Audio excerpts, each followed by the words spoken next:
दोस्तों, कैसे हैं आप सभी। दोस्तों, आज का ब्लॉग आधारित है महाकालेश्वर मंदिर, जो भारत के 12 ज्योतिर्लिंगों में से एक है। मध्य प्रदेश राज्य में रुद्रसागर झील के किनारे बसे प्राचीन शहर उज्जैन में स्थित है हिंदुओं का सबसे पवित्र स्थान, जिसे कहा गया है महाकालेश्वर धाम। विश्व भर में प्रसिद्ध, आधुनिक और व्यस्त जीवन शैली होने के बाद भी यह मंदिर यहाँ आने वाले पर्यटकों को पूरी तरह से मन की शांति प्रदान करता है।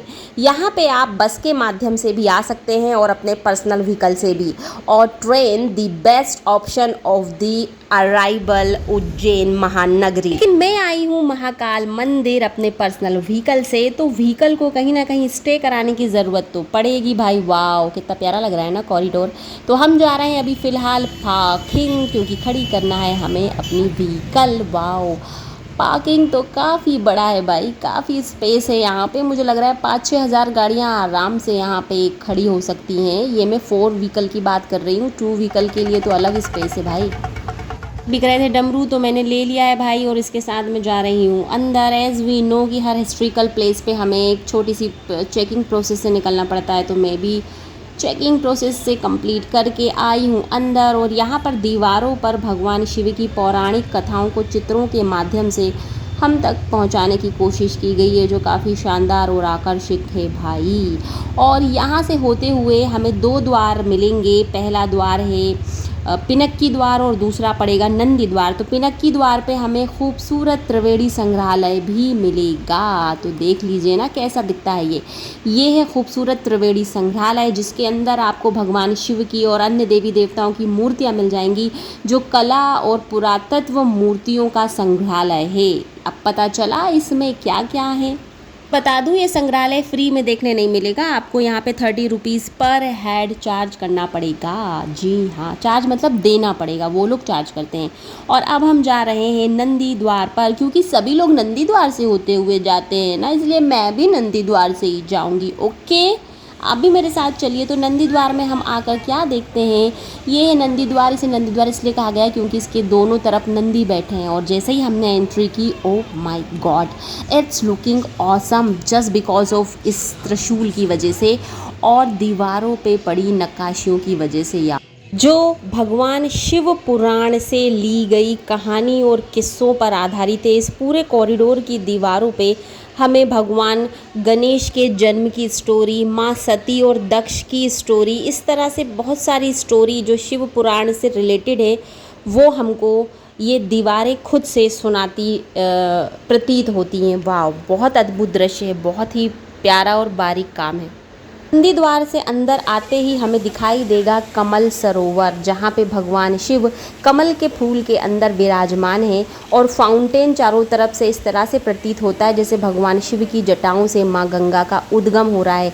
यहाँ से जाने का मन ही नहीं होता, और रात के समय ये दृश्य यहाँ का सबसे आकर्षक दृश्य बन जाता है। लेकिन हमें आगे तो जाना होगा ना, क्योंकि आगे भी है बहुत ही खूबसूरत स्थान जो लगाते हैं कॉरिडोर में 4 चांद। कमल कुंड के ठीक सामने हम पाएंगे सप्त ऋषि मंडल, जिसके बीचों बीच हमें दिखाई देता है 54 फीट ऊंचा शिव स्तंभ। इस स्तंभ में हम देख सकते हैं ध्यान की मुद्रा में बैठे हुए शिव और 4 गहन डमरू, अर्ध चांद, सर्प, त्रिशूल, ये सब कुछ नजर आएगा हमको। ध्यान से देखेंगे तो सब नजर आएगा। कॉरिडोर में सप्त ऋषि मंडल की आभा बढ़ा रहे 7 ऋषियों का पुराणों में उल्लेख है कि सप्त ऋषि भगवान शिव के पहले शिष्य हुआ करते थे, जिन्हें महाकाल ने स्वयं दीक्षा दी थी।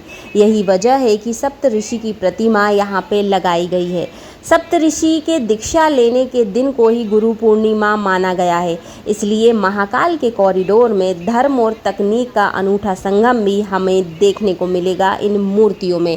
साथ ही आपको बता दूं कि यहाँ पे लगी है श्री ऋषि विश्वामित्र का स्टेचू, जिन्हें गायत्री मंत्र का स्थापक भी कहा जाता है, और ये आनुवांशिक विज्ञान के डोवर भी माने जाते हैं। वीडियो की शुरुआत में मैंने आपको बताया था कि 2 द्वार हैं यहाँ पे, पिनक्की द्वार और नंदी द्वार। तो अब हम जहाँ जा रहे हैं वहाँ पे पिनक्की द्वार भी है, जो इंट्रेंस पॉइंट है यहाँ का।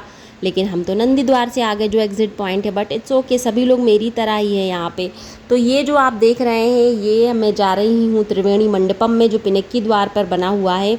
और त्रिवेणी मंडपम में हमें शिव पुराण की कथा और इस पूरे कॉरिडोर में भगवान शिव के संपूर्ण परिवार के बारे में जानकारी मिल जाएगी। जैसे कि आप ये पीतल की तांबे की मूर्ति देख रहे हैं गणपति महाराज की, गणपति बापा की, और यहाँ पे आपको कार्तिकेय की भी मूर्ति देखने को मिलेगी जो कि बड़ी रेयर देखने को मिलती है। और त्रिवेणी मंडपम में हमको भगवान शिव जो हैं त्रिपुरासुर का वध करते नज़र आएंगे यहाँ पे। और त्रिपुरासुर का वध करते शिव भगवान की इतनी खूबसूरती मूर्ति यहाँ पे बनाई गई है, और कहते हैं कि ये अकेली मूर्ति 1 करोड़ की लागत में बनाई गई थी। इसका जो रथ है वो स्वयं ब्रह्मा जी चला रहे हैं, और एक तीर से भगवान शिव जो हैं त्रिपुरासुर का संहार कर रहे हैं। भगवान शिव की ये मूर्ति संदेश देती है कि अधर्म पर सदैव धर्म की विजय होती है। तो इसलिए ये जो पूरा वृत्तांत है इतनी खूबसूरती के साथ यहाँ दर्शाया गया है कि यहाँ से जाने का भी मन बिल्कुल भी नहीं करता, लेकिन आगे तो जाना पड़ेगा, है ना। तो चलिए चलते हैं दोस्तों। अब बारी है 900 मीटर लंबे कॉरिडोर में एंट्री करने की, जहां पे बनाए गए हैं 108 विशाल पिलर जो शिव तांडव के रूप को हम सब तक पहुंचाते हैं। समस्त महाकाल लोक ऐसा प्रतीत होता है जैसे कि हम देवलोक में आ गए हैं। काल कॉरिडोर पूरे 900 मीटर लंबा है। यहाँ पे लगभग 190 मूर्तियाँ भगवान शिव के अलग अलग रूपों को दर्शाती है।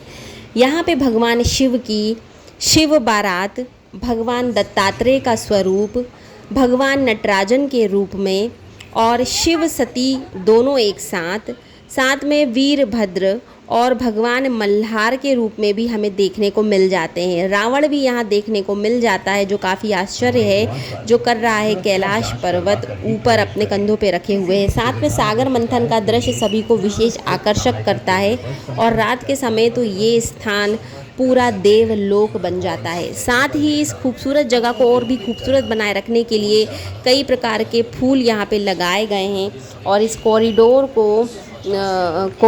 बहुत बड़ा होने की वजह से बुज़ुर्ग और बच्चों को चलने में दिक्कत ना हो, इसलिए इस प्रकार की गाड़ियों का यहाँ पे प्रबंध है जो निःशुल्क यहाँ पे चलाई जाती हैं।